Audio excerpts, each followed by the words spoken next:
So name and age. My name is Craig Murray. I am 24 years old. I'll be 25 here in the next month. Awesome.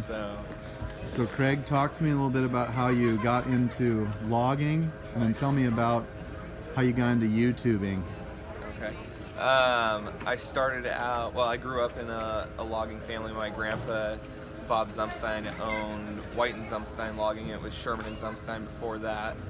And so I grew up in a logging family, but my dad is also in law enforcement, so I grew up in a law enforcement family.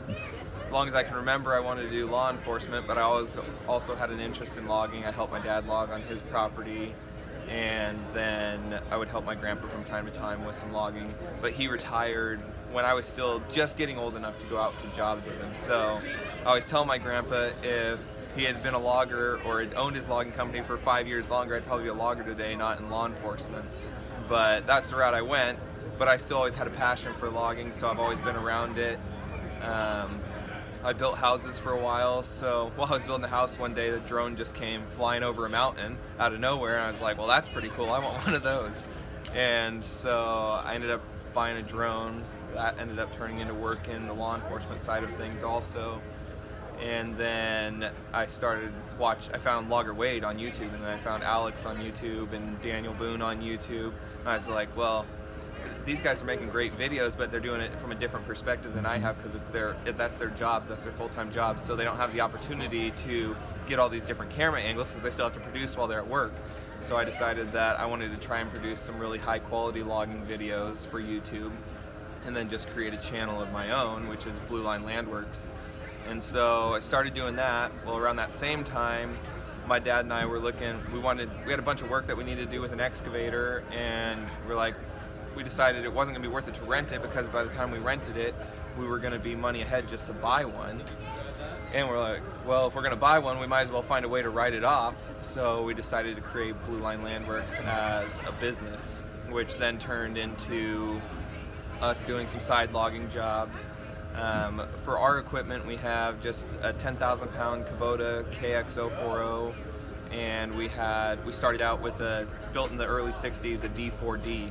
And the thing is super reliable, but you got to be an octopus to run it. So if you don't have 500 hours of practice on it, you're going to be pretty terrible at it. So I just left the dozer up to my dad, let him run it, because I can make it go forward and backwards and turn if I need to, but to run it efficiently and actually produce a lot of wood with it, you have to have a lot of practice. So I ran the excavator on jobs, he runs the dozer, and then we made enough in our first year that we just bought a Dresser TD9H, and we found one for a great deal, only had 2,400 hours. So that's our newest purchase. We have a couple jobs lined up.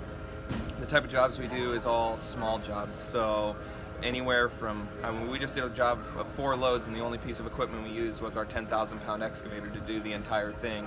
So we can make, where most guys, they couldn't even find someone to do a logging job of that size, we can make it profitable and they still get money out of it.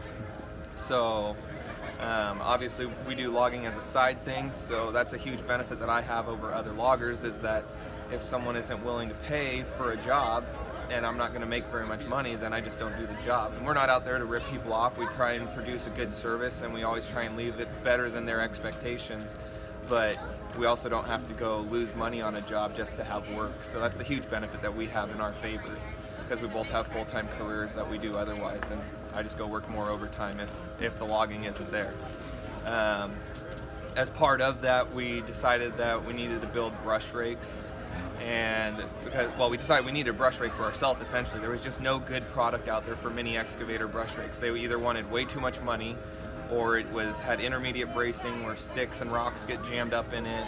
Their teeth weren't heavyweight enough, they would bend, so on and so forth. So we just decided, well, we can build a better product, so we built a brush rake.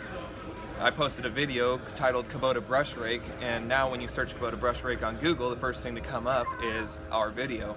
And so all of a sudden I started getting phone calls from all over the country and inquiries through our website, BlueLineLandworks.com, about brush rakes. And we pretty much, in my opinion, have the best product out there. We don't use cut steel for our teeth, we use forged ripper shanks, and that's how we come up with our tines, I should say.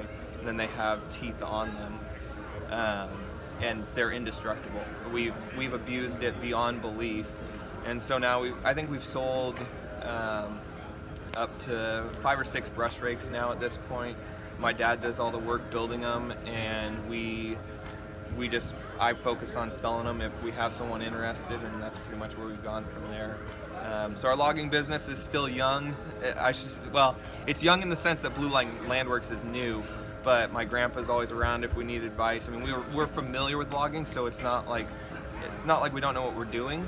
But at the same sense, when you have someone that has 50 years or 60 years of experience like my grandfather, I still take him out to jobs because, I mean, he could tell you exactly how much wood is on a job and give you a way better idea of how to bid it. And he sees things that I might still overlook as being someone new to bidding jobs.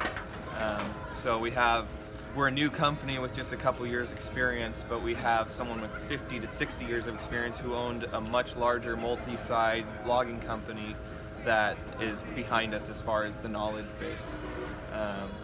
So yeah, that's pretty much where we're at. The YouTube channel's starting to grow, starting to get a lot more subscribers, and there's just being here at the logging show for the last 3 days, there's a lot more opportunities that might be coming up as far as doing promotional videos, professional videography with using the drone.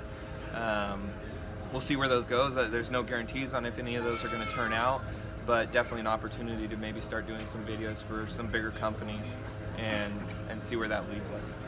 So, you got any other questions, Daniel? That's it. No. Hey, well, I really appreciate your time, Craig, and let's enjoy the rest of the day here at the show, huh? Sounds good. Thank you. Okay, thanks.